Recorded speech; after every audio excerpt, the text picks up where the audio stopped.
오늘 읽은 이사야서 20장의 내용은 애굽과 구스에 관하여 덧붙여지는 예언의 말씀을 포함하고 있습니다. 이사야서 18장에서 구스에 대한 예언 우리가 함께 읽었습니다. 어제 19장에서 애굽 나라에 대한 예언을 읽었고, 오늘 20장에서 분량이 많지는 않지만 애굽과 구스에 관한 덧붙여지는 예언의 말씀을 우리가 함께 읽게 됩니다. 아수르의 압력을 받은 여러 나라들이 도움을 어디로 결국 청하려고 하느냐면 남쪽에 있는 나라들, 남쪽에 있는 나라 중에 대국이 이제 애굽이죠. 애굽의 손을 펼치면서 그들과 동맹을 맺으려고 할 때에 유다 나라도 아수르 나라가 계속 위협을 가하니까 이 유다 나라도 애굽의 도움을 받으려고 하는 겁니다. 바로 그러할 때 하나님께서 선지자 이사야를 통해서 애굽과 구스의 미래가 어떻게 될 것인가에 대하여 예언을 해주고 있는 말씀입니다. 그 예언의 가장 핵심 뭘까요? 다른 데 바라보지 말라는 겁니다. 하나님만이 우리 의지의 대상이 되신다는 이 사실을 계속 지금 유다 백성들에게 말을 건네주는 겁니다. 오늘 이 주어지게 된 이 이사야서 20장의 예언의 때가 언젠가 하는 것을 우리가 살펴볼 수 있는 중요한 대목이 1절에 표현이 되어 있어요. 아수르의 사르곤 왕, 그 왕이 다르단을 아스돗으로 보냈다. 이 아스돗은 블레셋의 중심 도시 중에 하나입니다. 아수르의 왕 사르곤이 군대 장관이었던 다르단을 이 블레셋 아스돗에 보내서 이 아스돗을 쳐서 취하게 된 때, 그때가 주전 약 711년경 정도로 알려져요. 711년. 그때가 되면 우리가 떠오르는 하나의 사건이 있죠. 바로 여기서 얼마 되지 않아서 약 10여 년 정도 전에 북이스라엘 나라가 패망을 당합니다. 아수르 나라에서 패망을 당해서 북이스라엘 나라는 사라져버린 상태였어요. 그리고 블레셋의 이 아스돗 도시까지 취하게 되는 상황이 되어버립니다.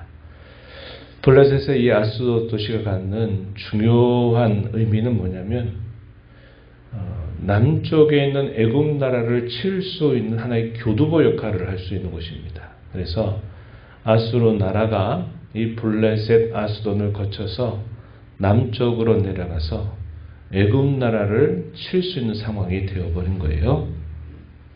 그때 하나님께서 선지자 이사야에게 명령을 내리시는데 어떤 명령을 내리냐면 특별한 행위를 명령하시게 됩니다. 이 구약의 선지자들이 했던 예언의 하나의 중요한 패턴 중에 하나는 말로만 전하는 게 아니라 행동을 통해서 무엇인가를 보여주는 역할을 하는데 참 감당하기 힘든 요구를 하나님이 이사야에게 하셨어요. 그 요구가 뭐냐면 허리에서 배를 끄르고 발에서 신을 벗어서 3년 동안 너는 벗은 몸과 벗은 발로 살아라 하는 그런 명령입니다. 이 얼마나 힘겨운 일이겠어요.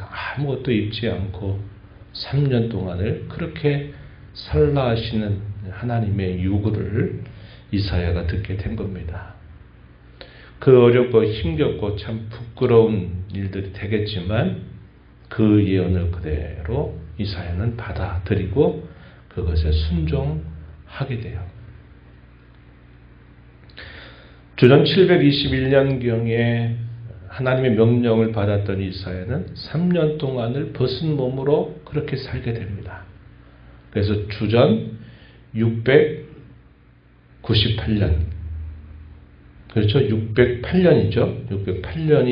708년, 3년이 지나고 난 이 708년이 됐을 때 이제 그렇게 살았던 모습을 정리하게 되는데, 이것이 갖는 의미가 뭐냐면 애굽 나라와 구스 나라가 아수르에 의해서 이렇게 사로잡혀 가게 될 것을 미리 행동으로 보여주는 일을 이사야가 하게 된 겁니다. 이스라엘 백성들에게 왜 이렇게 이것을 보이게 했습니까? 당시에 이 유다 나라가 어디를 바라본다 그랬어요?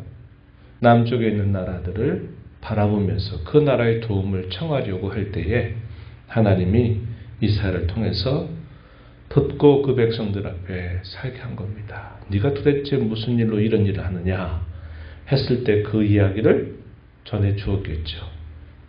지금 우리가 바라보고 의지하려고 하는 이 나라들이 장차 이와 같이 된다. 하나님이 말씀하셨다. 이것을 그들에게 말했을 것입니다. 이렇게 되고 난 다음에 얼마의 시간이 흐르게 되냐면 30여 년의 시간이 흐르게 돼요.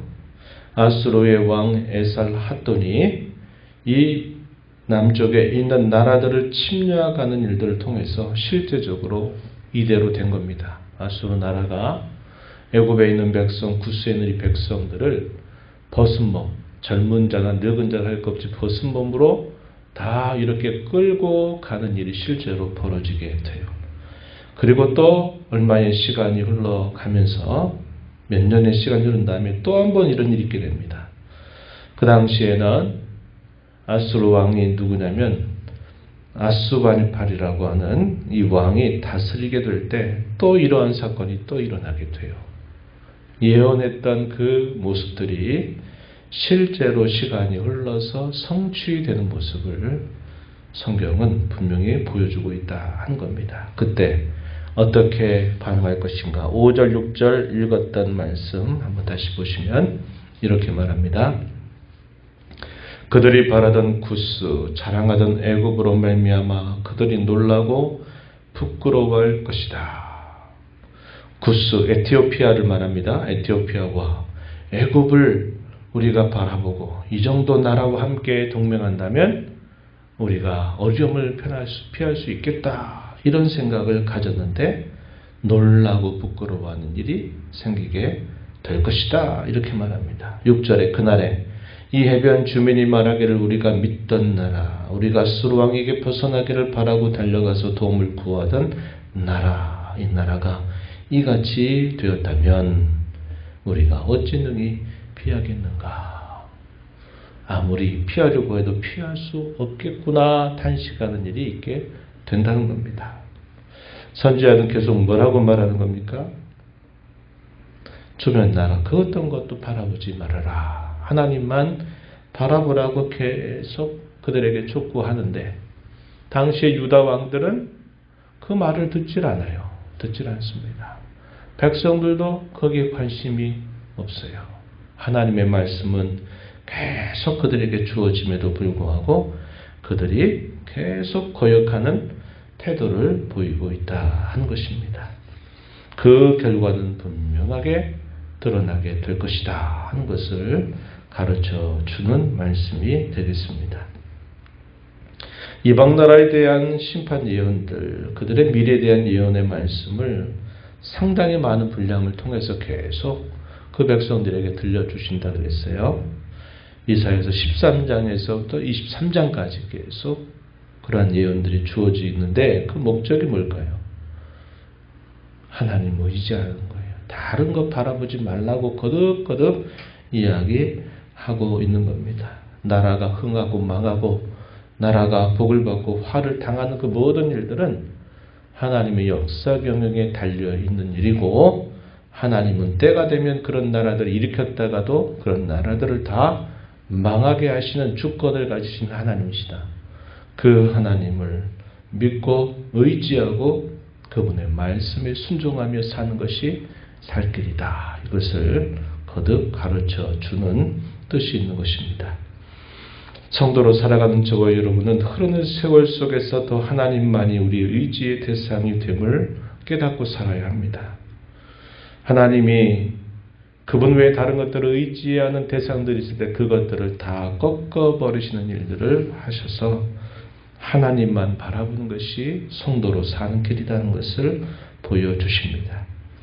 당시 유다 백성들의 완고한 불순종 그리고 그들의 완악한 반대와 다르게 선지자 이사야는 철저하게 부끄러움과 수치를 무릅쓰고 순종하는 모습을 보여주고 있어요.